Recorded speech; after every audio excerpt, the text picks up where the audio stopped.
es una maravilla en realidad el poder estar haciendo esto, que me encanta y hace mucho tiempo que nos planteamos. Esto dentro del contexto del máster en terapia familiar, que se Ujú. desarrolla como un convenio entre la Facultad de Psicología, Ciencias de la Educación y del Deporte de Blanquerna, de la Ramon Llull, y junto con la Escuela de Terapia Familiar de San Pau, que también es una institución que tiene ya todo un recorrido de formación en terapia familiar y mucho reconocimiento, y también junto con la Fundación Vidal y Barraquer, que también es una institución universitaria dentro del paraguas de la Ramon Llull, que también tiene una unidad de pareja y familia de más de 40 años, creo. Y bueno, es un privilegio realmente poder compartir todos. Y con mucha ilusión de también poder hacer esta colaboración junto con el Brief Therapy Center y Karin Schlanger, aquí con nosotros. Y poder entonces empezar a hablar sobre, bueno, hablar sobre el modelo de terapia de solución de problemas, y con Karin Schlanger, la directora del Brief Therapy Center desde 2008, todo ese tiempo mientras estaba y formaba parte del edificio del Mental Research Institute, con mucha historia, con mucho recorrido, y desde el momento en el que cerró el edificio, por suerte, Karin continuó siendo directora del Brief Therapy Center, impulsando y trabajando muchísimo con todas las pilas para continuar dando muy buenas formaciones y poder continuar colaborando y desarrollar investigación sobre el modelo de terapia breve de resolución de problemas. Así que con eso, Bueno, Karin, muchas gracias. gracias, Edu. Y no puedo, porque soy modelo de terapia familiar y de terapia breve sobre todo, no podemos no hablar del contexto y por lo tanto tenemos que por lo menos hacer una muestra simbólica de esto. Sí, Que es precioso, me lo hizo sí, muy una amiga lindo. y están hechos de unos kimonos, Ah, una de las amigas de ella, así que viene de Filadelfia, así que mira wow. cómo te toca el corazoncito, Ah, Edu. directo. Sí, sí. Bueno, Qué lindo. ante todo agradecerles por la oportunidad de estar acá. Y sí, obviamente la escuela de San Pau, siendo de terapia familiar, siendo algo que me es muy cercano al corazoncito. Juan Luis Linares me abrió mucho las puertas cuando yo estuve viviendo ahí en Barcelona, ya no me acuerdo cuándo. Así que estoy eternamente agradecida y sí, Juan Luis es uno de mis amigos más cercanos, así que sí, conozco y conozco el contexto y es un honor estar con ustedes y a ver si podemos colaborar algo en términos de esta cuestión de cómo activarse como terapeutas. Así que Claro, empecemos por algún lado, Edu. qué bueno. El título de esto, ¿no? De cómo activarse como terapeuta, es algo que enfatiza mucho esa parte central del modelo de resolución de problemas que devuelve mucho poder, mucho utilidad a la actitud terapéutica, ¿no? Totalmente, totalmente. Es una de las cosas, yo creo que centrales de lo que hizo que lo que desarrollaron en el Brief Therapy Center en los años, a finales de los años 60, es creo lo que revolucionó la forma de ver la terapia, le dio vuelta a pararlo sobre la cabeza de alguna manera. Sí. Es esta cuestión, esta aceptación de alguna manera a través eh, de la influencia no solo de Gregory Bateson, sino de Milton Erickson en términos de la practicalidad del asunto, es lo que nos hizo aceptar desde muy al principio que el terapeuta siempre es la persona que está a cargo del camino de la terapia. Y esto tan temprano en nuestra conversación es posible que cree un poco de incomodidad, pero bueno, yo siempre me gusta crear incomodidad porque si vamos a aprender algo, y esto ya lo hablaba Piaget, tenemos que desestructurar nuestros esquemas mentales para poder adaptarnos a cosas nuevas, ¿no es cierto? Entonces, para poder abrirnos a que haya nuevos inputs, tenemos que generar un poco de movimiento. Así que bueno, la idea es en este cursito acá que estamos haciendo, es generar movimiento. Y sí, la terapia breve y la terapia de resolución de problemas que se desarrolló en Palo Alto tiende a poner al terapeuta de una manera con muchísimo respeto por la persona que tenemos adelante, porque yo creo que eso es lo que subraya lo que está por debajo de todo el trabajo que hacemos. Pero es el terapeuta el que tiene que tener un poco la sensación de vamos para allá, una dirección clara y para poder guiar ese proceso. Entonces, se nos acusa de ser directivos, y sí, somos muy directivos, y de hecho, yo argumentaría que toda terapia es directiva. Pero entonces, si hacemos la directividad, me estoy inventando palabras, desde un lugar donde nos sentimos culpables por hacerlo, lo vamos a hacer de manera menos eficaz. Entonces, nos toca a nosotros escuchar lo que el cliente nos está trayendo para poder dar una solución nueva, para abrir una puerta que el cliente no había logrado ver solo y por eso estaba pidiendo ayuda. Entonces, de ahí un poco creo, me encantó el título con el que se te ocurrió de activarse como terapeuta, porque si nosotros como guías de este proceso, de alguna manera, respetuosamente el terapeuta tiene que saber a dónde va, porque cuando nosotros como terapeutas sabemos a dónde vamos, estamos generando esperanza. Claro. Y cuando generamos esperanza, hay siempre puertas que se pueden abrir. Claro. Con esto que dices de que tenemos que saber hacia dónde va un terapeuta, yo siempre me acuerdo de ti, que además como te gusta tejer, siempre me acuerdo de ti que haces el símil con... Ahí está, como no, que haces el símil y me encanta la metáfora de que cuando empiezas a tejer, no empiezas a tejer y de repente te encuentras con un saco, con un calcetín, con un guante. Empiezas sabiendo qué es lo que vas a empezar a tejer. Exactamente. Y es muy importante el poder mantener este hilo y esta continuidad. Yeah. Exactamente. Es una muy buena metáfora. Sí. Sí. Y en eso...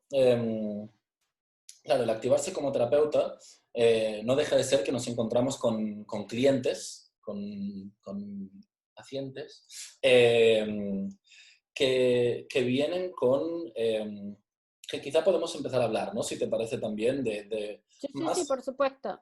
Más sobre qué es lo que nos encontramos, qué es lo que se desarrolla y de qué manera es eso que estamos construyendo como terapeutas que nos permite dar esa continuidad al hilo, ¿no? Uh-huh. Entonces, claro, incluso desde modelos de formación, desde psicología básica, se nombra directamente como esa demanda, esa queja inicial.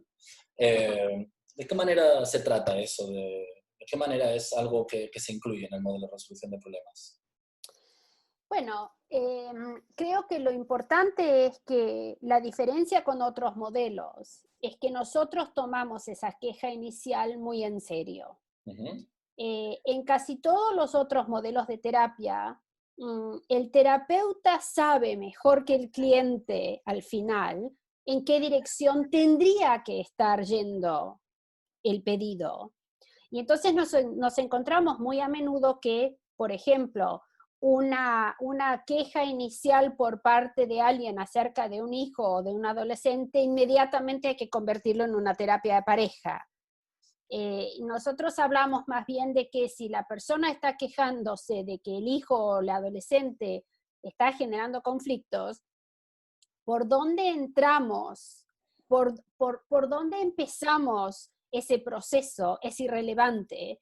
Y es más útil y más eficaz terminar entrando por la puerta donde la persona que nos está pidiendo ayuda nos está invitando a entrar, en lugar de tener que entrar por la ventana o tener que entrar por otro lado al ese mismo sistema. O sea que todos los caminos conducen a Roma y más vale empezar por no tener que demoler una pared. Entonces, si nos están pidiendo que tratemos el problema del hijo, el problema del adolescente, empecemos por ahí. Porque es muy posible que el problema de pareja en este minuto sea consecuencia de que no están manejando, no tienen la habilidad de manejar al adolescente o al hijo bien, y entonces se crean desacuerdos entre los dos padres, y entonces eso lleva a problemas de pareja. Claro. Entonces, en lugar de tener que martillarles a decirles, no, en realidad ustedes tienen que trabajar la pareja, porque ahí es donde está el problema, donde ellos van a decir, momento, dijimos que nos estábamos quejando de otra cosa, empecemos por ver si pueden manejar al hijo o al adolescente de manera diferente que genere menos conflictos.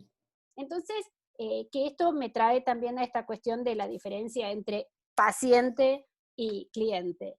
Desde el principio, nosotros hablamos de cliente porque un cliente viene con ganas de trabajar. El cliente viene pidiendo algo y nosotros vamos a tomarlos en serio y tratar de encontrar algo que cuando se vaya el cliente esté satisfecho.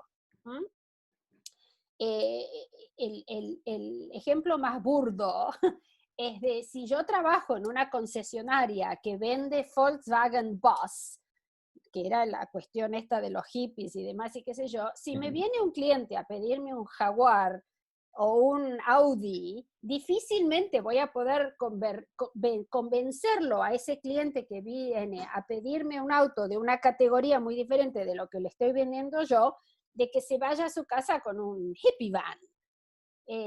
Entonces, los clientes vienen a pedirnos algo.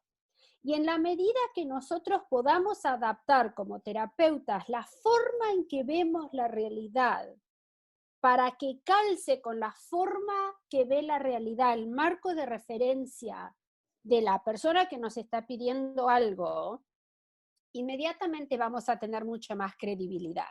Y con credibilidad la gente nos va a permitir hacer ese proceso que tenemos que hacer, que es el proceso de la terapia. Por otro lado, la palabra paciente, que es la palabra que nos llegó de Freud, bless his heart, tiene una connotación de, bueno, yo me voy a esperar a sentar con los brazos cruzados a que el terapeuta me cambie la vida.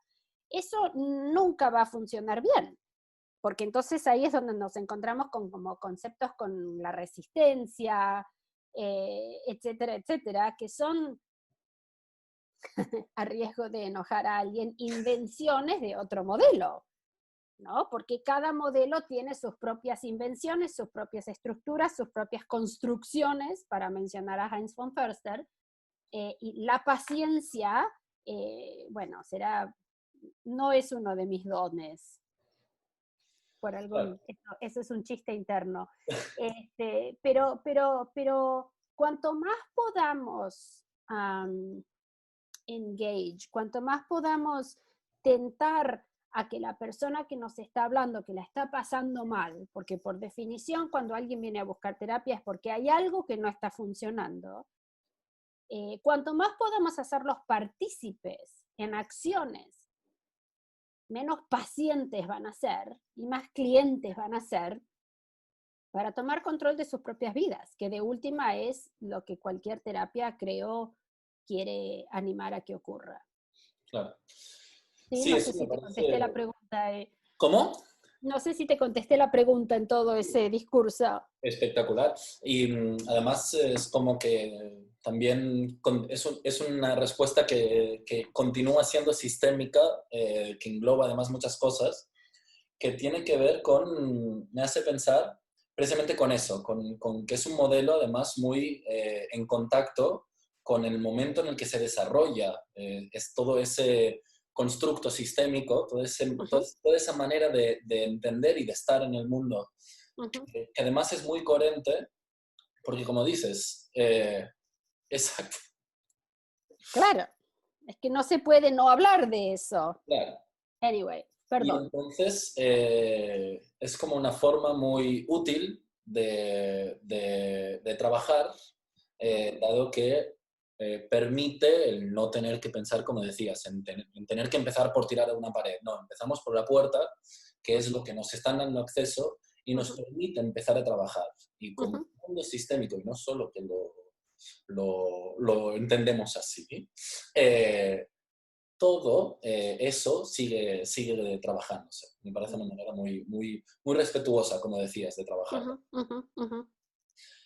Y además, no sé si ya lo dije, me lo voy a repetir, pero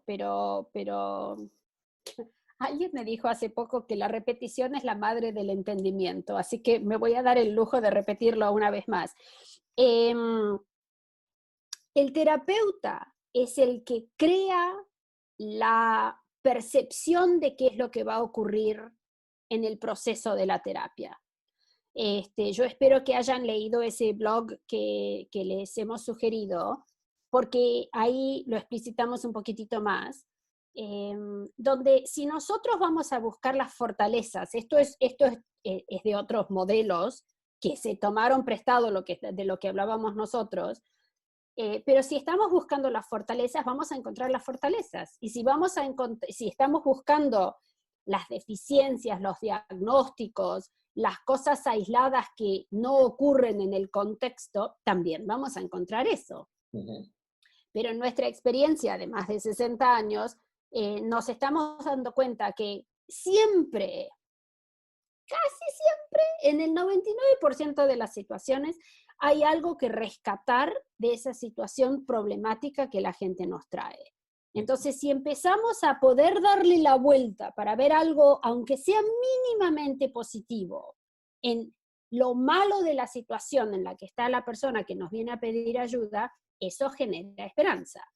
¿No? Pero nos toca a nosotros construir esa realidad alternativa, de alguna manera, para hacer que el proceso pueda funcionar mejor.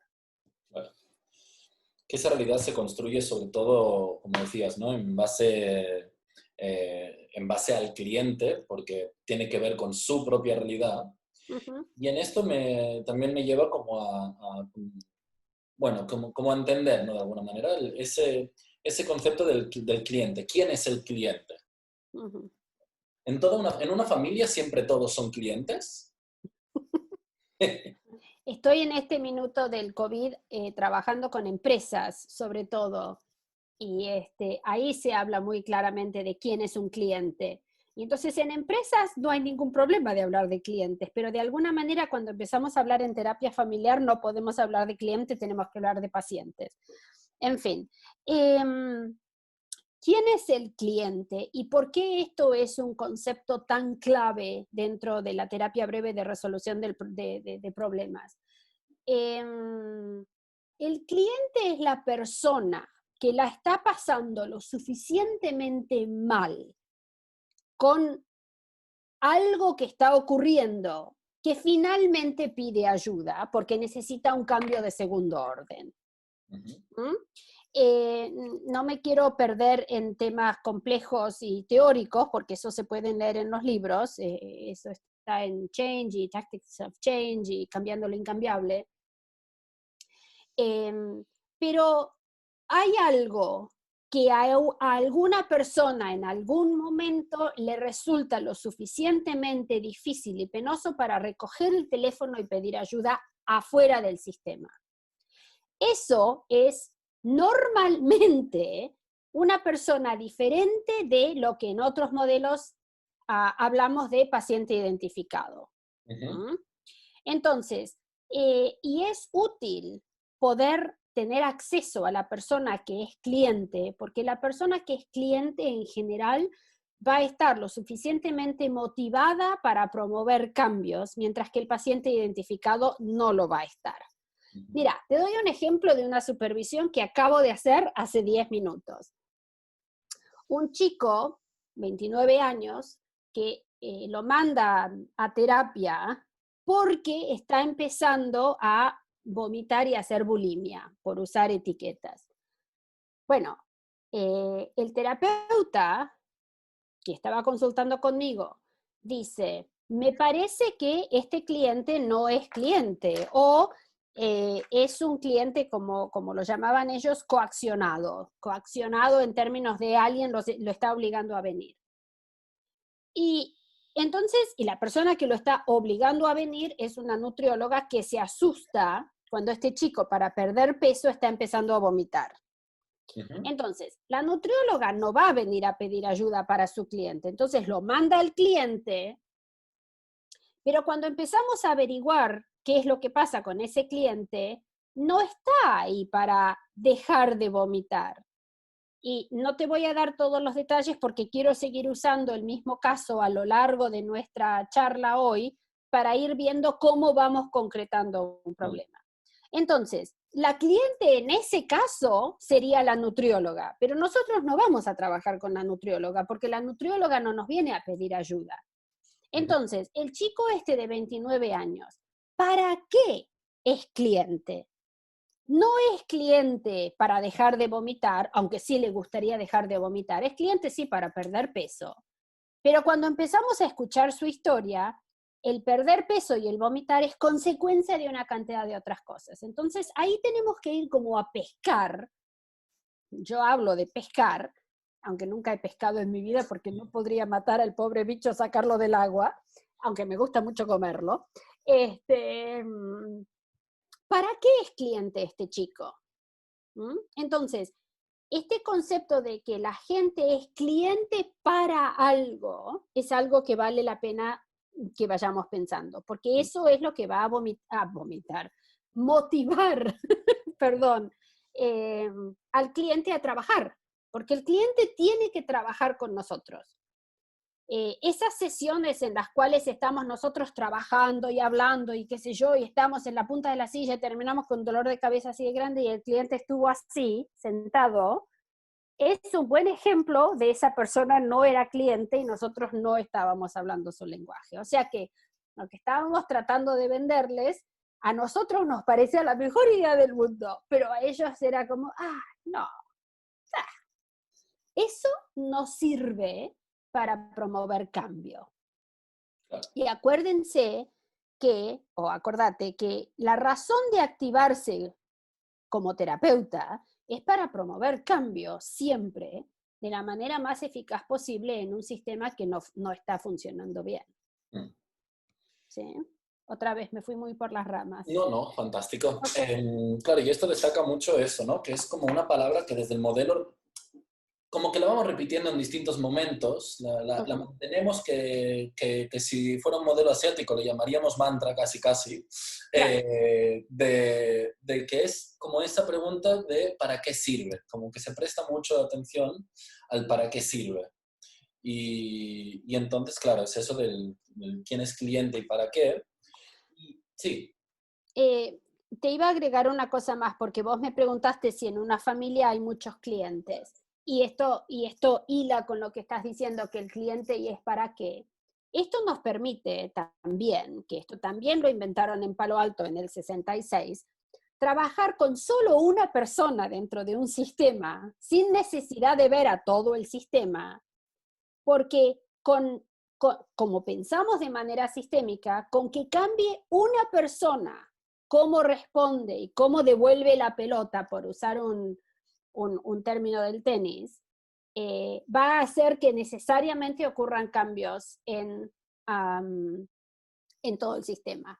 Entonces, hay escuelas ahora que están empezando a hablar de que, bueno, como el gran descubrimiento de que no hace falta ver a toda la familia para promover cambios dentro del sistema, de esto hablaron Václavic, Wickland y Fesch en el 66. Muchas veces no hace falta ver a ambos miembros de la pareja para promover cambios en la pareja, no hace falta ver a toda la familia para promover cambios dentro de la familia. Y sí es verdad, creo que este modelo nació en Estados Unidos porque era el único lugar en donde se podía poner estas cosas sobre la mesa y hablarlas de esa manera. Pero bueno, se adoptó en el resto del mundo porque es un modelo que se adapta a todas las diferentes culturas porque es tan respetuoso y porque estamos escuchando de qué está hecho ese cliente, esa persona con la que estamos interactuando. Perdón, te interrumpí. No, fantástico. Es más, justo iba por ahí para pensar en eso, porque suele ser además una pregunta en esas conversaciones sobre el modelo, claro, entonces cuando tenemos toda una familia delante, ¿cómo hago para saber? Porque yo los veo que todos sufren. ¿Cómo hago para saber? Sí. Veo que todos están preocupados. ¿Cómo hago para saber quién es el cliente? ¿Podemos tener más de un cliente en una familia? Por supuesto podemos tener más de un cliente en una familia y la persona que desde que yo era chiquita cuando primero llegué a Palo Alto, la persona que mejor manejaba eso en la vida era Carlos Slutsky. Carlos tenía la habilidad, tiene la habilidad, pobre santo, porque todavía está ahí trabajando preciosamente. Carlos tiene la habilidad de tener a toda una familia delante y entrar y salir, hacer un baile, una cosa elegante, donde al final de una sesión cada persona dentro de la familia se sentía que Carlos estaba de su lado. Y eso se puede hacer, lleva un arte y mucha paciencia, y por lo tanto, desde mi punto de vista, es más económico en términos emocionales y de trabajo para el terapeuta encontrarse con una persona de a poco, con una persona por vez. Volviendo a tu concepto de que el cliente es cliente para algo, si la mamá llamó por teléfono, seguramente está preocupada por su adolescente o su hijo. Entonces, la mamá es cliente para que al hijo le vaya mejor. El papá, probablemente estoy estereotipando acá a lo bestia, así que seamos un poco generosos, pero el papá seguramente va a ser cliente para que la mamá deje de sufrir por su hijo.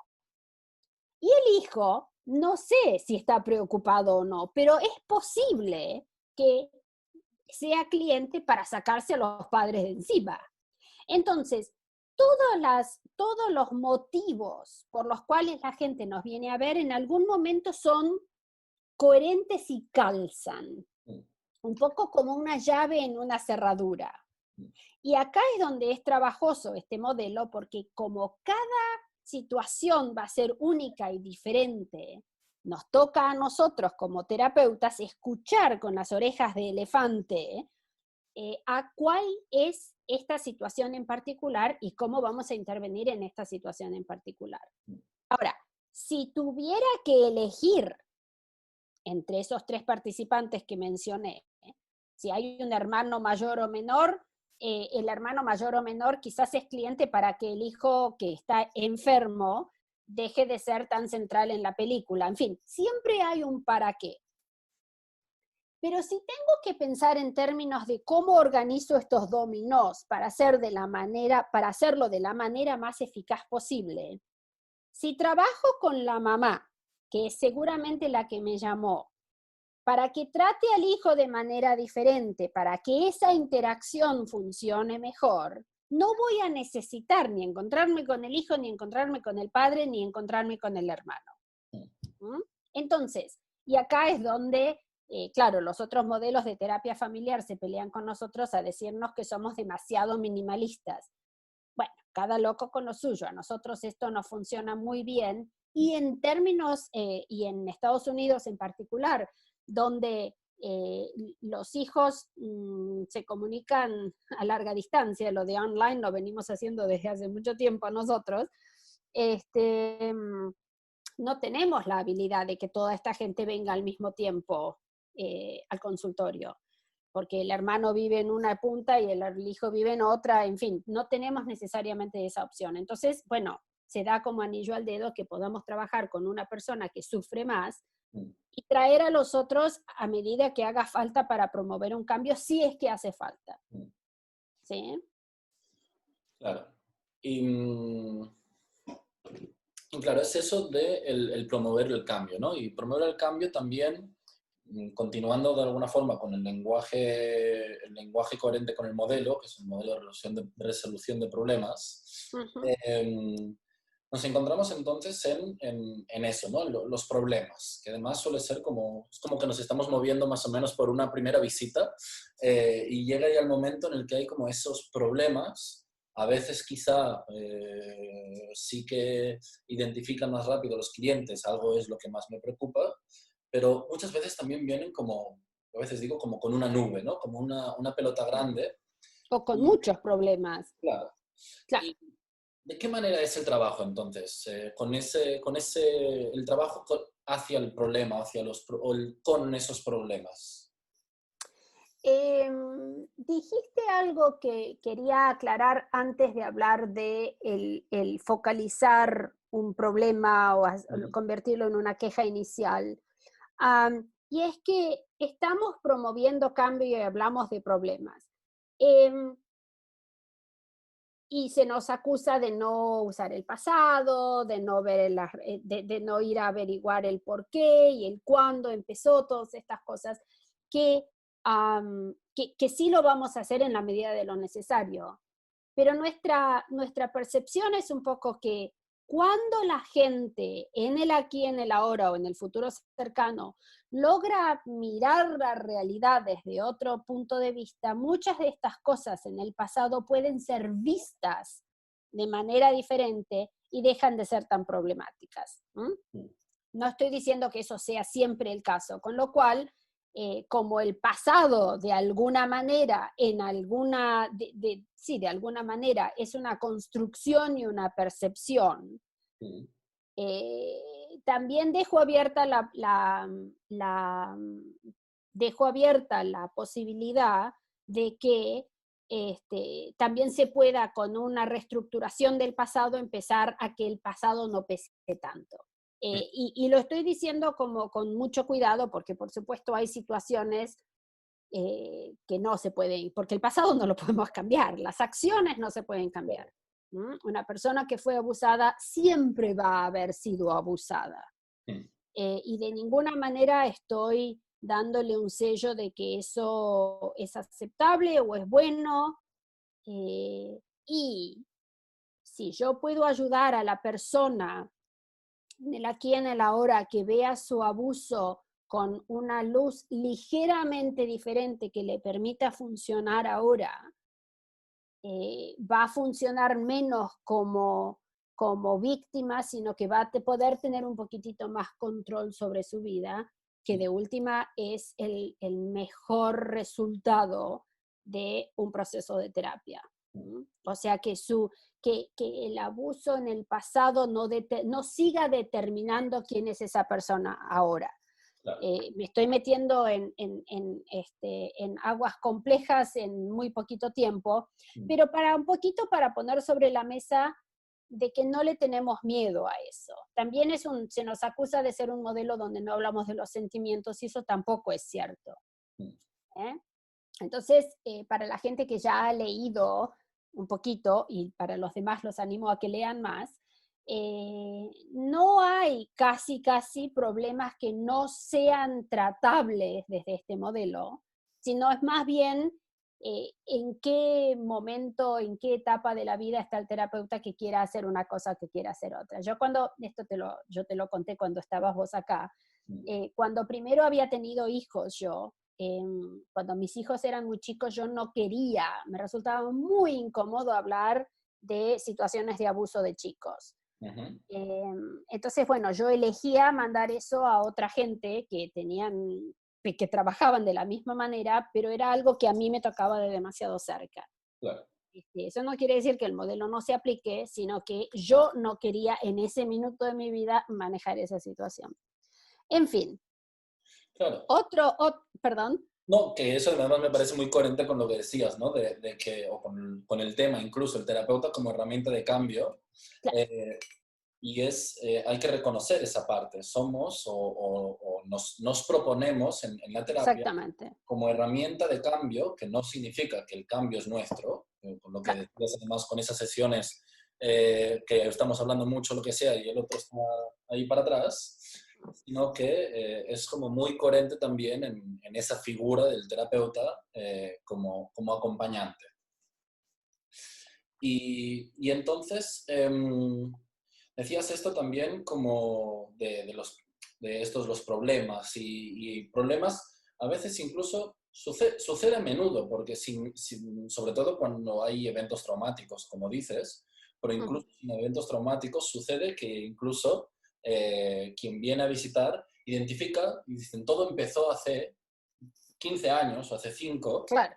Entonces es ese trabajo, ¿no? Hacia una definición, ¿no? Como, y de qué manera se acompaña, de qué manera él o la terapeuta acompaña en esa definición. Claro. Bueno, la definición del problema desde nuestro punto de vista ayuda si llegamos a una situación en la que la queja de la persona que nos viene a pedir ayuda es concreta y visible por llamarlo de alguna manera. Yo siempre hablo de poder ver la película, de poder escuchar la película, de ver el diálogo, de ver lo que está ocurriendo. Entonces, cosas como ansiedad, depresión, malestar, son cosas que son tan ambiguas que si no puedo preguntar, cuando estás ansioso, ¿cómo se te nota? ¿Qué acaba de pasar? Entonces, ¿y qué diferenciaría en tu ansiedad si en tu contexto, en lugar de estar ocurriendo X, Y, Z, estuviera ocurriendo A, B y C? ¿Mm? Entonces, ese trabajo, que parece un trabajo relativamente sencillo, lleva a veces varias sesiones desde el modelo de terapia breve. Porque nos han enseñado en la escuela a que la ansiedad es algo, es una cosa. Pero ¿cómo veo yo ansiedad? No veo ansiedad. Cuando veo depresión, ¿cómo veo depresión? Veo a alguien que no se levanta de la cama, veo a alguien que no está siendo productivo, veo a alguien que está triste, veo a alguien que llora. Eso es lo que veo. Pero depresión no puedo verlo. ¿Mm?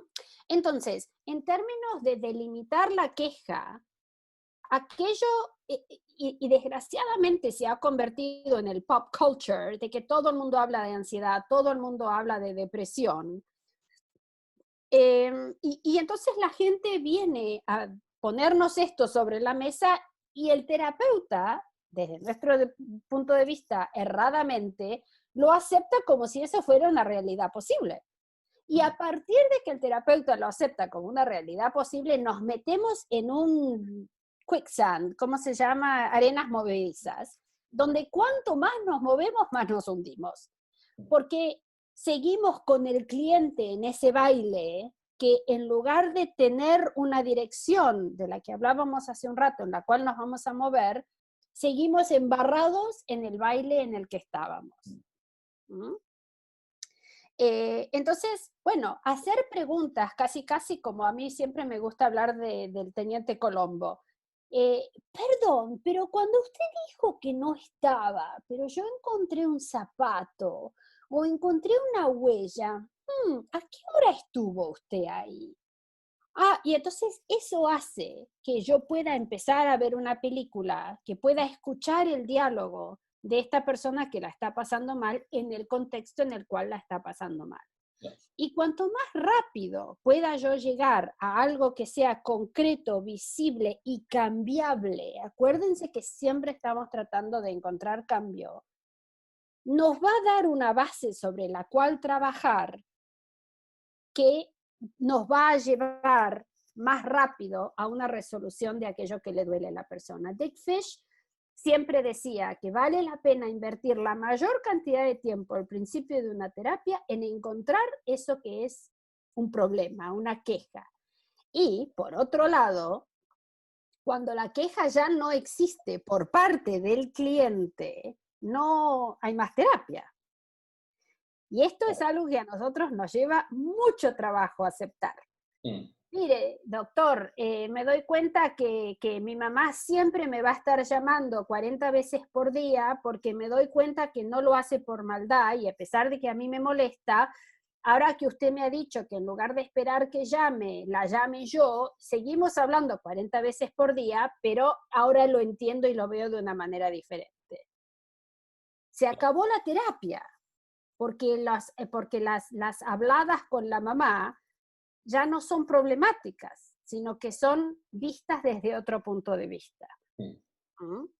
Claro. Entonces, esto también es interesante. Es un poco, bueno, el cliente es el que llega con una queja y cuando la situación de la que se queja está resuelta a satisfacción del cliente que nos pide ayuda, por el momento la terapia se acabó, a pesar de que a nosotros nos parezca que esta mamá tendrá que estar llamando solo 20 veces por día en vez de 20, de 40.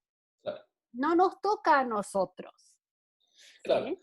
Y eso me conecta mucho con pensar con con una pregunta de la que más o menos acabas de decir, pero simplemente para enfatizar un poco, ¿no? De quién define el problema. Porque claro, el terapeuta acompaña y demás. ¿Es el terapeuta el que toma una decisión de cuál es el problema que se tiene que trabajar? ¿O es el cliente que viene sabiendo cuál es el problema que se tiene que trabajar? ¿Cómo funciona eso? Bueno, yo creo que es una combinación de ambos, porque el cliente puede venir pidiendo quiero ser feliz, Ujú. y el terapeuta va a tener una definición de la felicidad que puede o no coincidir con la definición de felicidad de la persona que está pidiendo ayuda. Ujú. Déjame volver al caso este del que estaba hablando, del cliente coaccionado. Tengo acá mis notas. Mm. El terapeuta me sigue contando el caso de que este chico, los padres quieren que haga más ejercicio como forma de perder peso, tiene 2 hermanos menores, que la del medio también tiene problemas de peso, y por eso la mandaron a ella al nutriólogo, esa nutrióloga empezó a ayudarla a que pierda peso, y por eso que lo mandaron al otro hijo. También se queja este chico de que tiene muchos problemas de ansiedad, por eso que tengo la ansiedad en la cabeza acá. Y como yo no sé lo que es la ansiedad, porque no existe la ansiedad en el vacío, mi pregunta es, ¿ansiedad con respecto a qué? ¿Cuándo le da ansiedad a este chico? ¿En qué contexto se siente más ansioso y en qué contexto se siente menos ansioso? Bueno, resulta que la ansiedad le da sobre todo cuando está con su familia. Entonces tiene una mamá que es así muy de nutrir, porque quien dijo que hacía falta ser madre judía para ser madre. En el país este donde estábamos hablando, la comida es maravillosa y las familias son así todos pegajosos, entonces se puede ser madre judía sin ser judía. Y entonces esta señora cocina de maravilla y este chico cuando está ansiosa come demasiado. El papá, por otro lado, come de manera comedida, pero también hace mucho ejercicio. Y entonces el papá dice, tenés que hacer ejercicio, tenés que hacer ejercicio, tenés que hacer ejercicio, y cuando el papá le dice, tenés que hacer ejercicio, ejercicio, ejercicio, este, se pone ansioso el chico. Y yo, porque tengo nariz larga y casi 40 años de experiencia, dije, este chico que tiene 29 años, ¿no tiene pareja? ¿Qué vida social hace? Y con escarbar un poquitito, resulta que el chico se pone ansioso porque sabe que es gay desde que es chiquitito, pero no puede decirle a su papá sin romperle el alma. Ujú. Entonces ahí es donde el terapeuta se puede activar. ¿Y cómo se activa el terapeuta? Construyendo una nueva realidad donde el chico su totalidad de la persona, no es que es ansioso, sino que se pone ansioso. En castellano tenemos la belleza de la diferencia entre el ser y el estar. Ujú. Utilicémoslo. Mm. ¿Mm? Entonces, este chico se pone ansioso cuando pasa X cosa. Vomita cuando pasa esta otra cosa. Entonces, no es que el chico sea una cosa en un momento, otra cosa en otro momento, sino que si podemos tomar un paso atrás y decirle a él que él es la suma de todas esas cosas y por dónde quiere empezar para que lo ayudemos a ordenar los dominós, para que si empuja el primero se caigan los demás. Ujú. Entonces, este chico que no es cliente para dejar de vomitar, como le pidió la nutrióloga, Claro. a lo mejor sí es cliente para que lo ayudemos a que le cuente a los padres que es gay y que pueda salir del closet. Ujú. Entonces, si él puede decirles a sus padres que es gay, salir del closet, a lo mejor se va a poner menos ansioso. Cuando se ponga menos ansioso va a comer menos. Si come menos no va a necesitar vomitar, etcétera, etcétera, etcétera. Y estamos creando este círculo virtuoso. Esto es una palabra prestada de Juan Luis después de muchas conversaciones hasta las 12 de la noche, creamos un círculo virtuoso en el cual el cambio es posible. ¿Mm?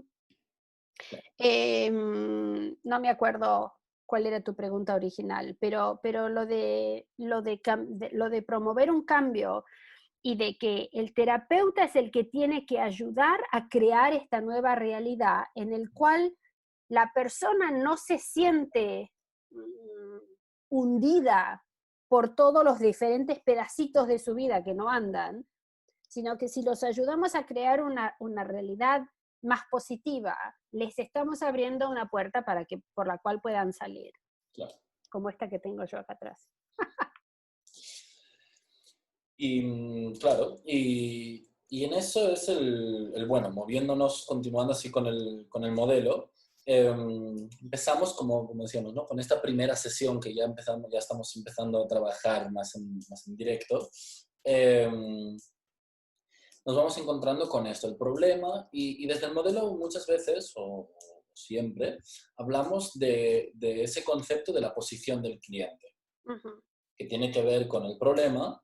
¿De qué manera trabajamos con la posición del cliente? ¿Por qué es tan importante? ¿Qué nos dice la posición del cliente? Bueno, la posición del cliente es otro invento de nuestro modelo, que en otros modelos se llama marco de referencia, que es a través de cuál ventanita el cliente ve su realidad. Entonces, las posiciones nunca se cambian, se utilizan, y esto es importante de saber. Entonces, la forma en que vamos a ayudar a este chico, si él acepta ese desafío de que en realidad el primer dominó importante en su vida es que pueda decirles a sus padres que es gay, la posición de este chico la vamos a utilizar para que pueda hablar con su familia de una manera que su familia lo escuche. Y de la misma manera, tenemos que ir oyendo palabras de cómo la gente se describe a sí misma, de qué es lo que es importante, y yo mis notas, sobre todo en las primeras sesiones, son literalmente las palabras que salen de la boca del cliente con el que estoy trabajando. Y uno se acostumbra a escuchar la realidad desde ahí y repetir esas mismas palabras porque la gente no te lo va a discutir si salió de las palabras de la boca de ellos, ¿no? Entonces vamos encuadrando aquello que vamos a pedirles que hagan de manera diferente, y esto se enlaza con las soluciones intentadas, que seguramente es de lo que vamos a hablar lo próximo, porque cuando le pedimos las soluciones intentadas, otro invento de nuestro modelo, hay algunas escuelas en Europa donde están, y en Latinoamérica, están hablando de soluciones intentadas fracasadas, y yo me peleo un poquito con eso porque como nosotros inventamos lo de las soluciones intentadas, en la definición de soluciones intentadas está que son todas las acciones que hacemos que llevan a un fracaso de algo de sentido común. Entonces, hablar de soluciones intentadas fracasadas, desde mi punto de vista, es una repetición de términos, y como somos especialistas en utilizar el lenguaje de la manera más eficaz posible, no hace falta repetir términos. Pero entonces, las soluciones intentadas son todas aquellas cosas que la gente ha estado tratando de hacer que son de sentido común. Y eso es lo que es tan tricky, es tan complicado, porque cuando el nene no hace la tarea, se le dice, si haces la tarea, te doy un regalo, si no haces la tarea, te castigo, en fin. Todas estas cosas, pero el mensaje sigue siendo, hace la tarea. Entonces, la posición de este chico es que obviamente no les ha dicho a sus padres que es gay, porque los quiere proteger, porque es bueno, porque ve a la familia como algo bueno. Entonces vamos a tener que enmarcar el hecho de que él pueda salir del closet de una manera en la que él pueda eventualmente hablarles a sus padres de que es gay. Y eso va a ser distinto de persona en persona. Este chico no se los ha dicho porque quiere protegerlos. Hay otro chico en otra familia y en otro contexto que podría estar no viendo el día en el cual puede lastimarlos a los padres a decirles, ustedes me tratan así de mal, déjenme decirles. Y eso es otra persona, es otra posición, y nosotros vamos a tener que escuchar la diferencia entre una persona que lo ve de esta manera y la otra persona que lo ve de otra manera. Dentro de las soluciones intentadas, porque estoy un poco mirando la hora y no tenemos tanto tiempo, las soluciones intentadas, como dije que eran de sentido común, la gente va a llegar habiendo intentado un montón de cosas que parecen diferentes, pero que en el fondo no lo son. Entonces, ese ejemplo que te tiré de cómo decirle al nene que haga la tarea, si haces la tarea y te sale bien, te doy un premio, o cuando eso no anda, si no haces la tarea, te saco el Audi y no vas a poder, o te saco el teléfono, te saco la tablet, te saco toda la electrónica para siempre, que son esas cosas así súper exageradas que no son mantenibles, además. Ahí el tema central sigue siendo tenés que hacer la tarea. Y importante también es que estas soluciones intentadas, cuando el problema se convierte en un problema, las soluciones intentadas las están haciendo todo el mundo alrededor que está impactado por esta situación. Entonces, la mamá va a tender a hacer algunas, la hermana va a hacer otros, el papá va a hacer otros, el cura va a intentar otra cosa, el médico es posible que sugiera otra cosa. Y entonces, todas esas soluciones intentadas, nos toca escucharlas, casi hacer una lista, porque eventualmente a lo que vamos a llegar dentro del marco de la posición de la persona con la que estamos trabajando, es a que hagan algo diametralmente opuesto, que es lo que nosotros llamamos el tema terapéutico, pero el peligro es que como las soluciones intentadas eran las cosas de sentido común, cuando negamos el tema central de las soluciones intentadas va a sonar muy loco. Sí. Va a sonar a, señora, ¿qué le parece si el nene que tiene que aprender a ser responsable y usted le vuelve a su casa mañana a decirle que bueno, que mejor no haga la tarea, que mejor vayamos a tomar un helado porque la Rambla está muy simpática? Tenemos que tener mucho cuidado cómo hacemos eso, porque si no, ahí es donde la gente no vuelve porque el terapeuta está loco. Claro. No es resistencia, que fuimos unos brutos. Y claro, y en eso, en las soluciones intentadas, además también es como que también es una nomenclatura muy del modelo, como dices, que en su propia definición ya está el no exitosas, con lo cual no hace falta repetirlo muchas veces. Y además es como muy demostrativo de los orígenes del modelo, que también son desde la comunicación, ¿no? Que enfatizan esas soluciones intentadas como que prestamos atención a esa secuencia de qué es lo que se está desarrollando, que además me acuerdo de muchas veces también escucharte decir del acuérdate de cerrar, cómo termina, cómo continúa. Claro. Es un énfasis de alguna forma en ver qué es lo que está sucediendo, ¿no? Para que pueda ser algo con lo que podamos trabajar al final. Exactamente. Bueno, volvemos a esa cuestión de que tiene que ser una película. Claro. Entonces tengo que ver el principio, el medio y el final de la película. Claro. Y siendo con los clientes y así, que ya ahora ya moviéndonos más adelantado con toda esta sesión, que jugamos a que es una primera sesión, pero como dices, a veces son 3, 4, porque claro. En todo ese rato, conecto con aquello que decíamos al principio de todos esos problemas, con otra cosa que enfatizamos mucho desde el modelo, ¿no? Con esas otras puertas que también hemos hablado, que entramos por una puerta. ¿De qué manera es ese trabajo cuando, por ejemplo, de repente vienen con una cosa que nos puede incluso llamar la atención en la tercera sesión, que además como a los terapeutas nos gusta trabajar la chicha, decimos, uy, esto es fuerte, esto es potente. Claro, claro. ¿Qué hacemos con eso? Yo siempre digo que el modelo de terapia breve es breve no por cómo está diseñado, sino que por todas las puertas que no abrimos.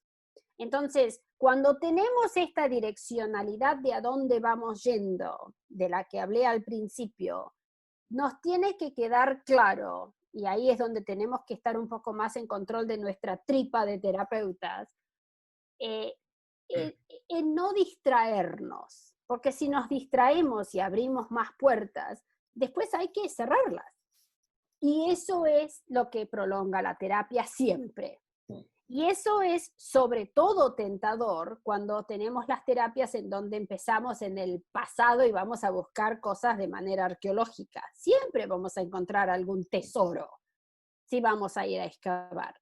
Entonces, el contenerse, el darse cuenta de que, jaja, acá hay algo que puedo hacer, pero dejarlo pasar, o ponerlo en una estantería a decir, bueno, si me encuentro en un lugar encallado con esto que tengo adelante, a lo mejor puedo volver a esto.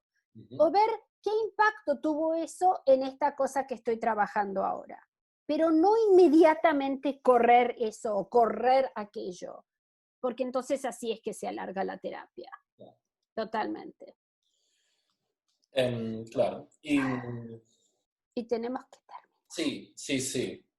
Y con eso en realidad creo que además es una muy buena oportunidad para que también se generen preguntas donde la semana que viene, claro. cuando sea que se está viendo el día 29 de mayo, el viernes. Que tengamos más interacción. Exacto. Sí. Con un poco de suerte también van a haber más preguntas y Claro. también vais a poder trabajar, sobre Por todo supuesto. los asistentes van a poder trabajar contigo, también más enfatizado de alguna forma incluso con sus propios casos, que eso también es una maravilla, de poder trabajar para traducir en acción. Exacto.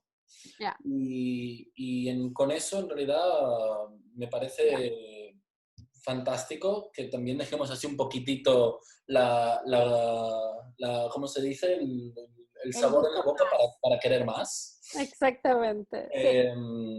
Y con eso, por mi parte, decir que te agradezco muchísimo, muchísimo, desde lo profesional y desde lo personal, porque sabes que te quiero mucho. Igual, eso. Y bueno, la idea es usar esto un poco como un trampolín a despertar curiosidad. Claro. Porque la curiosidad es nuestro amigo, siempre. Claro. Sí.